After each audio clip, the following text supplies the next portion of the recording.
మన భారతదేశం ఎంత మంచిదంటే ఇక్కడ హిందువులని, ముస్లిమ్స్ అని, క్రైస్తవులని ఏ భేదాలు మనకి ఉండకూడదు కూడా. We are all Indians first. మనం భారతీయులం. హిందువైనా నా అన్న నా తమ్ముడు అనుకోవాలి, నా చెల్లె నా అక్క అనుకోవాలి. నువ్వు క్రైస్తవురాలివైనా, ఇస్లాం మతానికి చెందిన వారివైనా నా చెల్లెలు నా అక్క, నా అన్నయ్య నా తమ్ముడు అనుకోవాలి. అలా కలిసిమెలిసి మనం బతకాలి. That is India. భారతదేశం అలా ఉండాలి. మన పూర్వీకులందరూ కోరుకున్నది అదే, పూర్వం నుండి మనం అనుసరిస్తున్నది అదే, మనందరి చుట్టూతా ఉన్న బంధుత్వాలలో గాని, స్నేహాలలో గాని వ్యక్తమవుతున్నది కూడా అదే. అంతే తప్ప ద్వేషం, కోపం, నరహత్య ఇలాంటివి మన ఆలోచనల్లో ఎప్పుడూ లేవు, ఉండవు కూడా, ఎప్పుడు ఉండవు కూడా. అంతగా మనం ఇతరుల్ని ప్రేమిస్తూ, ఇతరుల్ని గౌరవిస్తూ ముందుకు కొనసాగే వాళ్ళమై ఉండాలి, ఉంటాం. కానీ కొందరు చీడ పురుగులు బయలుదేరుతున్నారు.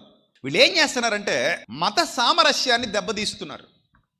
అన్నదమ్ముల్లా కలిసి ఉన్న వాళ్ళ మధ్య చిచ్చులు పెట్టడం, అన్నదమ్ముల్లా ఉన్న వాళ్ళ మధ్యలో విభేదాలు కలిగించడం, రెచ్చగొట్టడం, దేవుళ్ల పేరిట యుద్ధాలు ప్రకటించడం, ఒకరి విశ్వాసాన్ని బహిరంగంగా కించపరచడం, యూట్యూబ్లోకి వచ్చి కించపరిచి మాట్లాడడం, పుస్తకాలు ప్రింట్ చేసి మరీ మాట్లాడడం, అవహేళనగా అవమానకరంగా మాట్లాడడం లాంటివి సాతాను సంబంధులు, దుష్ట సంబంధులు చేస్తూ వస్తున్నారు. అలాంటి సందర్భాలు మితిమీరిపోయి, పేట్రేగిపోయి దాడుల వరకు వెళుతున్నాయి, కొట్లాటల వరకు వెళుతున్నాయి, కొన్ని సందర్భాల్లో హత్యల వరకు, నరహత్యల వరకు దారితీస్తున్నాయి.